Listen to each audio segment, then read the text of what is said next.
como siempre, un gusto. Betsa, bienvenida. Buenas noches para ti. ¿Qué tal, Joely? Como siempre, también un placer saludarte y saludar a todo tu público.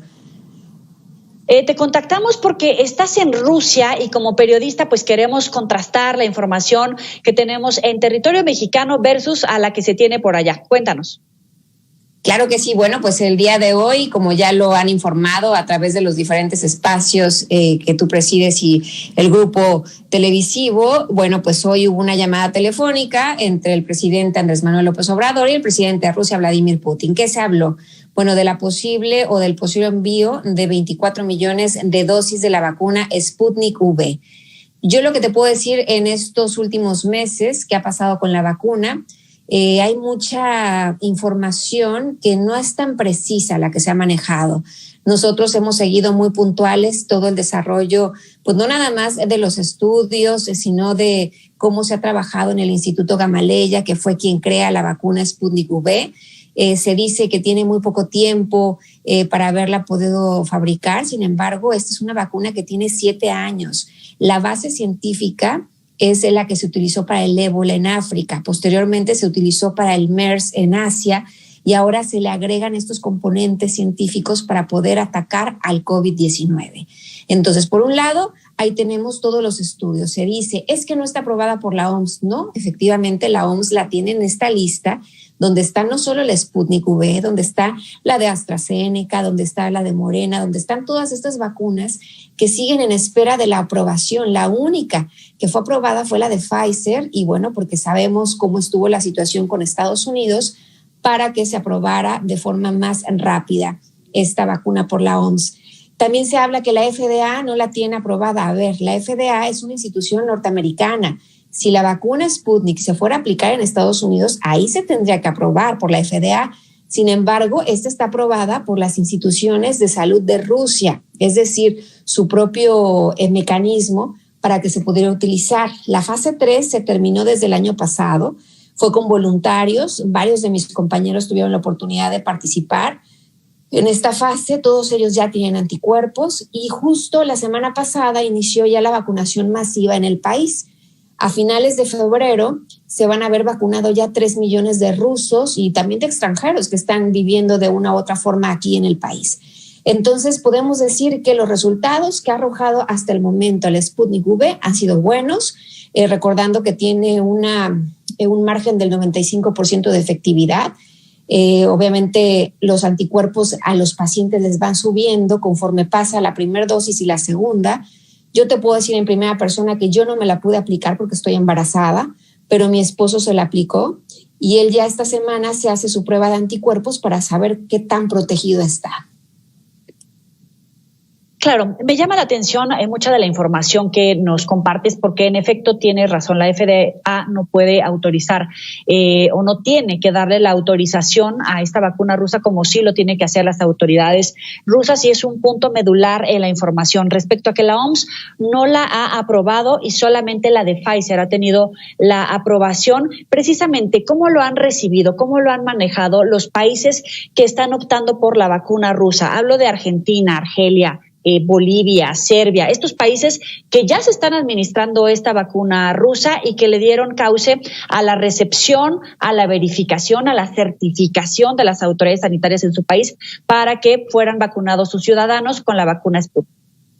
Exacto, mira, Rusia todavía está muy a la expectativa y está muy positiva. De hecho, a nosotros nos llega información de que en las próximas semanas va a llegar ya por fin este visto bueno de la OMS, ¿no? Por un lado. Por otro lado, cada gobierno, a través de su instituto encargado de su certificación, le ha dado este paso. También se critica mucho y se dice es que Rusia no suelta los documentos de investigación. A ver, el caso de Brasil muy particular es muy interesante. ¿Por qué? Porque obviamente Rusia, al momento de ofrecerle la vacuna a Brasil, no es que se la vaya a mandar de forma física, sino que le dio la oportunidad de mandarle todos los protocolos, toda la investigación para que ésta se pueda fabricar y maquilar en Brasil y allá se coloque a los pacientes, ¿no? A la gente, a la población. De esa forma, además de que el traslado que es tan complicado, las características de temperatura y demás, se ahorraría en esto. También se va a abrir una línea de trabajo y de producción en cada país. Entonces eso también nos resulta muy interesante, tanto Brasil como India así lo han estado haciendo.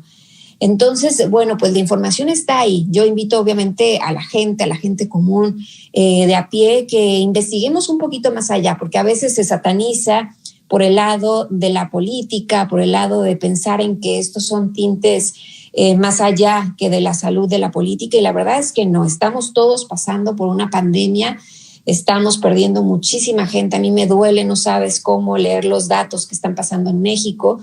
Yo tan lejos, pero mi familia desde luego está allá, y pues es la preocupación constante. Entonces hay que informarnos, no hay que dejarnos nada más llevar por lo que se dice de un lado o de otro. Y bueno, pues hay que recordar que pues la información es poder, ¿no? A fin de cuentas, y ahí están los datos. Hay una página que está en español, está en inglés, está en chino, está en todos los idiomas, que es justo de la vacuna Sputnik V, y ahí podemos entrar y ver los protocolos y ver cómo se hizo todo este procedimiento, ¿no? Que ha sido largo, pero que ha sido muy interesante. Acerca de la línea de producción en cada país, ¿qué otras posibilidades hay para el gobierno mexicano? ¿Se habló en algún momento de esta producción de la vacuna Sputnik V en México? Fíjate que no se llegó a ese tema, simplemente se pactó el envío de 24 millones de dosis. En 2 meses más o menos será el plazo. Por ahí el gobierno mexicano decía que quizá López-Gatell será el encargado de seguir todos los protocolos, porque obviamente se tiene que autorizar en México antes de que se haga el primer envío. Nosotros nos imaginamos que va a ser similar a lo que hizo Argentina, que mandó su propio avión, y las características de enfriamiento, que no es tan fuerte como en comparación con la de AstraZeneca y la de Pfizer. Esta puede estar en una temperatura también baja, pero no tan baja como las otras, y se van en unas cajas que son justo de enfriamiento para que puedan viajar en avión. Entonces me imagino que será muy similar. Digo, fue poca la información que se reveló después de la llamada, solamente estos datos. Y bueno, pues también obviamente la forma cordial, ¿no? Que por un lado el presidente Vladimir Putin pues le dice a Andrés Manuel que se cuide, que espera su pronta recuperación, y por el otro lado Andrés Manuel le dice pues que en algún momento le gustaría que visitara el país, ¿no? Entonces sí hubo una invitación por parte del gobierno mexicano al gobierno ruso para que visite territorio mexicano. Así es, sí, el presidente Andrés Manuel le ofreció pues obviamente la posibilidad. Me imagino yo que él se refería cuando pase todo esto, ¿no? De la pandemia, que pudieran acudir a México, y bueno, fue de una forma muy cordial, me imagino, en la que se estuvo entablando todo esto.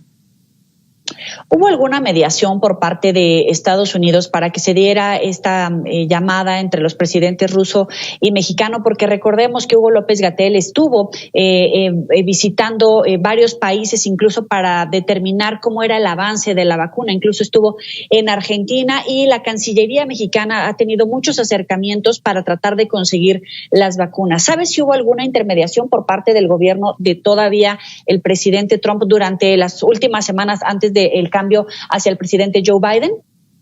No, fíjate que no se ha hablado nada de eso. Todo lo que sabemos y la información que nos llega por un lado de la embajada mexicana aquí en Rusia es que fue a través de ellos, como fue este nexo, ¿no? Y con una oficina que es de asuntos de Latinoamérica, que es Alexander Chetienen, el director general, él es ruso, y él está en constante comunicación con el gobierno mexicano. Entonces fue a través de las vías normales, que fue a través de México hacia Rusia. Claro. Para concluir, nada más para que los mexicanos tratemos de visualizar cómo va a ser el proceso. Decías que el enfriamiento no es tan complejo como la vacuna Pfizer, que tiene una cadena de enfriamiento que ha dificultado incluso el traslado tanto hacia territorio mexicano como el despliegue en territorio mexicano. En este sentido, ¿cuáles son las claves para la distribución y obviamente la vacunación con la Sputnik V?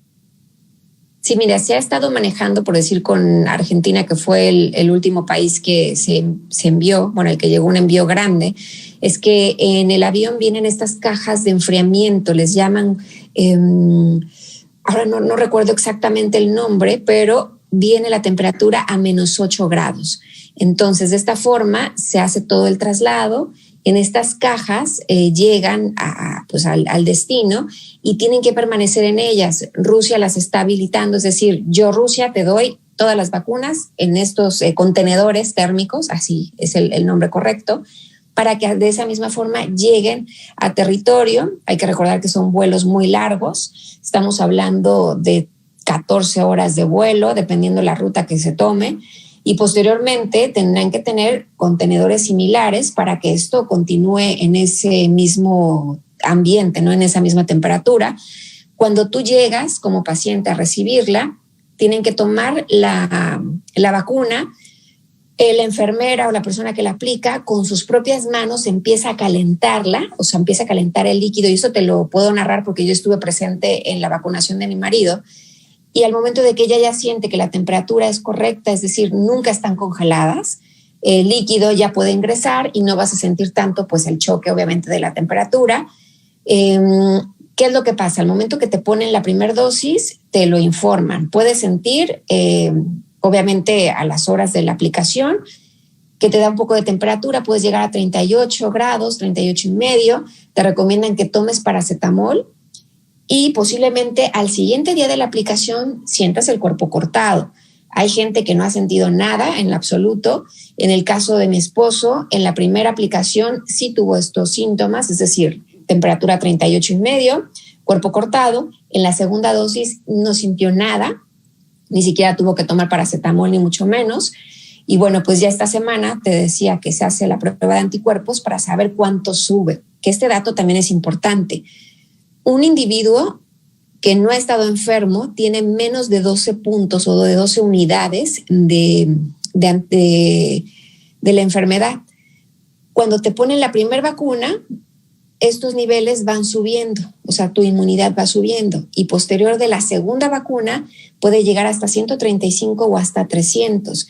¿Con eso qué quiere decir? Que ya no te vas a enfermar. Obviamente, como tiene un porcentaje de aceptación del 95%, existe ese rango de que te podría dar el coronavirus, pero es menor y no te llevaría a hospital, y por supuesto sería una enfermedad demasiado leve que a lo mejor tú ni siquiera la sientes. Entonces es parte como de la investigación y los datos que se han ido arrojando. ¿Cuánto tiempo posterior a la primera inyección es la segunda? A los 21 días exactamente. Aquí en México hay un debate, evidentemente, por el retraso en la llegada de las vacunas de Pfizer. Hablaban primero de un periodo y ahora están tratando de que ese periodo se pueda extender hasta 42 días. En el caso de la vacuna rusa, ¿hay un periodo extendido razonable que esté contemplado o tiene que ser a los 21 días sí o sí? Sí, a los 21 días sí o sí es lo que se ha manejado hasta este momento. Y en el caso de Argentina, el vuelo se programó para que la segunda dosis llegara justo días antes de cumplir los 21 días y en tiempo y forma se pudiera entregar. Obviamente ya los retrasos y demás que pudieron haber existido ya fue en el territorio nacional que la recibe y no en la salida. ¿Esta vacuna también es hasta personas mayores a 16 años o tiene alguna otra restricción en cuanto a edad, etcétera? Acá se menciona que es a partir de los 18 años. De hecho, uno de los protocolos fue un poco más lento, el de las personas mayores de 65 años. Por esa situación, ni el mismo presidente se le había puesto. Sin embargo, ya hace 2 semanas el protocolo se abrió. Todas las personas voluntarias que habían recibido la vacuna tuvieron, pues, obviamente un muy buen resultado y ahora sí ya se puede aplicar también en personas de la tercera edad. Perdóname, nada más, ¿la edad para los adultos mayores de qué a qué rango es? Haz de cuenta, desde los 18 hasta mayores de 65. Ya cualquiera, la edad que tenga, 65, 70, 80, te la puedes aplicar sin ningún problema. Uh-huh. Ay, Betsabe, pues un gusto saludarte, colega. Muchas gracias por compartir esta información con el auditorio de los mexicanos. Felicidades por tus buenas noticias y pues enhorabuena a cuidarse con esta pandemia del coronavirus. Yo te agradezco a ti, te mando un abrazo y bueno, pues estamos al pendiente para lo que se ofrezca. Así será. Un abrazo, Betsa, muy buena noche, madrugada para ti. Gracias.